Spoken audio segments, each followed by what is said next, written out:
बाबा सिद्दीकी की हत्या बहुत ही दुखद है। कांग्रेस पार्टी के राष्ट्रीय अध्यक्ष मल्लिकार्जुन खड़गे जी ने, नेता प्रतिपक्ष लोकसभा में आदरणीय राहुल गांधी जी ने ट्वीट करके अपनी संवेदना परिवार के प्रति और एक निष्पक्ष जांच की मांग की है। मैं महाराष्ट्र से सांसद हूं और कल की घटना से बहुत हैरत में हूं कि मुंबई, जो कि इस देश की आर्थिक राजधानी है, जो राज्य चुनावी मोड में है, जहां इंटेलिजेंस से लेकर के तमाम एजेंसियां सक्रिय हैं, वहां सरकार से जुड़ा हुआ एक हाई प्रोफाइल नेता, जिसे 15 दिन पहले सूत्र बताते हैं मीडिया के कि धमकी मिली, उसके बाद उनकी सुरक्षा बढ़ाई गई, उसे सरेआम दिन दहाड़े गोलियों से भून दिया जाता है, उसकी हत्या हो जाती है। अगर सरकार अपने नेताओं को सुरक्षा दे पाने में असमर्थ है, तो फिर मुंबई और महाराष्ट्र की जनता को कैसे सुरक्षा दे सकती है? सबसे बड़ा सवाल यह है। बाबा सिद्दीकी कोई आम व्यक्ति नहीं थे, 3 बार के विधायक, मंत्री, मौजूदा समय में उनका बेटा विधायक, और सरकार जो डबल इंजन नहीं बल्कि ट्रिपल इंजन है महाराष्ट्र की सरकार में, उसके एक इंजन यानी कि अजीत पवार जी के करीबी नेताओं में से थे, उनकी हत्या हुई सरेआम। यह महाराष्ट्र में कानून व्यवस्था रसातल में जाने का सबसे बड़ा परिणाम है। इसकी जिम्मेदारी सीधे सीधे भाजपा के देवेंद्र फडणवीस जी की है। मुख्यमंत्री जी से ज्यादा गृहमंत्री की जिम्मेदारी है। मैं तो यह कहूंगा गृहमंत्री को आगे बढ़कर के जिम्मेदारी लेनी चाहिए। महाराष्ट्र में कानून व्यवस्था बुरी तरह से विफल है। बदलापुर से बांद्रा तक आप जहां भी देखेंगे महाराष्ट्र में ना तो बच्चियां सुरक्षित हैं, ना बेटियां सुरक्षित हैं, ना व्यवसायी सुरक्षित हैं, ना राजनेता सुरक्षित हैं। महाराष्ट्र पूरी तरह से कानून व्यवस्था के नाम पर कोलैप्स हो चुका है, जिसका जिक्र राहुल गांधी जी ने भी किया है, मल्लिकार्जुन खड़गे जी ने भी किया है। हम कांग्रेस पार्टी की तरफ से एक निष्पक्ष जांच की मांग करते हैं, पारदर्शी जांच की मांग करते हैं, ताकि अलग अलग कहानियों के बजाय जो सच्ची बात है वो निकल करके सामने आ सके और जो इसके दोषी हैं उन्हें सजा मिल सके। बहुत दुखद घटना है। मुंबई और महाराष्ट्र के लोग डरे हुए हैं इस घटना से। लगातार लोग जो फीडबैक दे रहे हैं, जो उनकी सूचनाएं आ रही हैं, फोन कर रहे हैं कि इस घटना ने उन्हें चौंका दिया है। और पुलिस पूरी तरह से, जिस दिन सड़क पर हो, दशहरे का दिन है, त्योहार का दिन है, जिस दिन सुरक्षा व्यवस्था बहुत ज्यादा सड़कों पर होती है, पुलिस के हाथ में पूरी तरह से सुरक्षा व्यवस्था होती है, सजग होती है पुलिस, उस दिन इस तरह की घटना होना, हत्यारे रेकी करते हैं, रेकी करने के बाद हत्या करते हैं, खुलेआम चैलेंज करके हत्या करते हैं। यह सरकार के इकबाल पर गोली चलाई गई है, कानून व्यवस्था के इकबाल पर गोली चलाई गई है और अंततोगत्वा हत्या हो गई। पुलिस रोक पाने में नाकाम रही। तो मुझे लगता है कि महाराष्ट्र के गृहमंत्री को जिम्मेदारी लेनी चाहिए, उन्हें इस्तीफा देना चाहिए।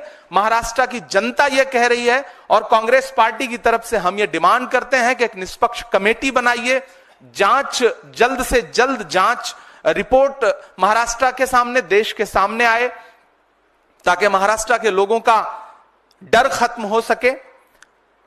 हम इस दुख की घड़ी में जिशान सिद्दीकी जो विधायक हैं महाराष्ट्र असेंबली के, हम उनके प्रति अपनी संवेदना प्रकट करते हैं, बाबा सिद्दीकी के परिवार के प्रति अपनी संवेदना प्रकट करते हैं। एक हाई प्रोफाइल व्यक्ति जो समाजसेवी भी था, जिसे मुंबई पहचानती थी, ऐसे व्यक्ति का मर्डर बहुत ही चिंता का विषय है, बहुत अफसोस का विषय है। हम दुख प्रकट करते हैं। आपके सवाल आमंत्रित हैं, अगर सवाल हो तो। जी।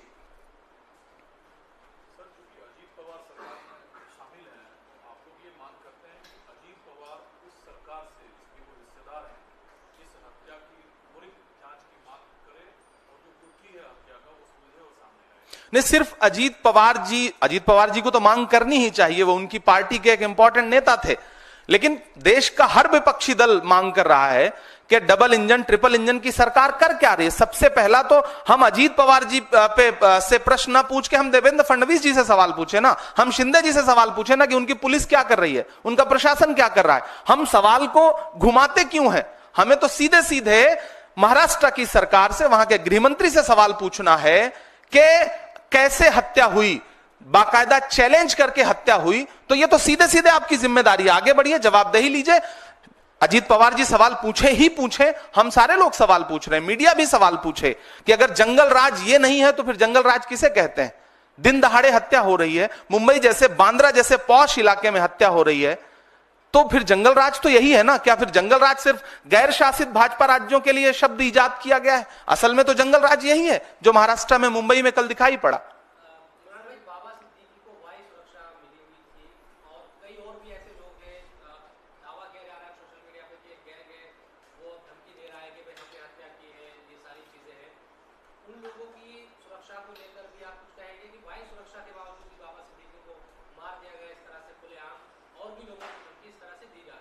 नहीं, सबसे पहले तो मुंबई के आम जनता, मुंबई कर जो है, उनकी सुरक्षा की चिंता है इस घटना के बाद, कि जब इतना हाई प्रोफाइल नेता चैलेंज करके मार दिया जाता है तो आम आदमी का वहां पे क्या हश्र होगा, आम मुंबई कर क्या सोच रहा होगा, उसकी सुरक्षा कैसे करेगी महाराष्ट्र की सरकार? पुणे गैंगरेप हो, बदलापुर की घटना हो, या फिर थाने के अंदर घुस करके गोलीबारी करना हो, या फिर लाइव फेसबुक पर गोली मारना हो, महाराष्ट्र में ये घटनाएं हुई है पिछले कुछ महीने में। तो आम जो जनता है, मुंबई कर है, जो महाराष्ट्र के आम लोग हैं, उनकी सुरक्षा सबसे बड़ा चिंता का विषय है। दूसरी महत्वपूर्ण बात यह कि सोशल मीडिया पे कौन क्या जिम्मेदारी ले रहा है? मुझे तो लगता है कि गृहमंत्री को जिम्मेदारी लेनी चाहिए, उन्हें आगे आकर के इस हत्या पर खुद अपने कदम पीछे ला करके कहना चाहिए कि जवाबदेही मेरी बनती है, मैं इस्तीफे की पेशकश करता हूं, क्योंकि मैं महाराष्ट्र के लोगों को सुरक्षा देने में असफल रहा हूं। सच्चाई तो यह है। बाकी उसकी भी पुष्टि करना, जो सोशल मीडिया पे पोस्ट तैर रही है, उसकी पुष्टि करने का काम भी तो महाराष्ट्र प्रशासन का ही है, मुंबई प्रशासन का है। प्रशासन क्या कर रहा है, सबसे बड़ा सवाल यह है।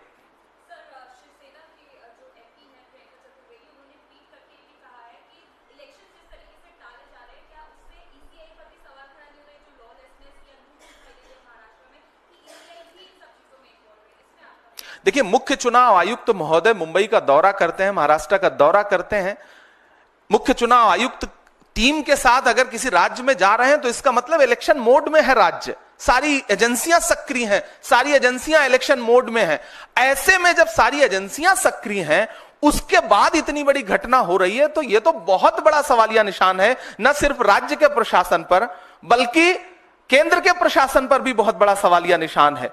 तो मुझे लगता है कि प्रियंका जी ने जिस संदर्भ में यह बात कही है, महाराष्ट्र के, झारखंड के इलेक्शन जिस तरह टाले गए, तो मुझे तो सरकार से, महाराष्ट्र की सरकार से पूछना है, भाजपा सरकार से पूछना है कि क्या आप इस तरह से चुनाव का आगाज कर रहे हैं, खूनी आगाज कर रहे हैं महाराष्ट्र में, जो कल्चर नहीं है, जहां राजनीति में बड़ी शुचिता और बड़ी सादगी है, वहां आप इस तरह से एक चुनावी आगाज कर रहे हैं?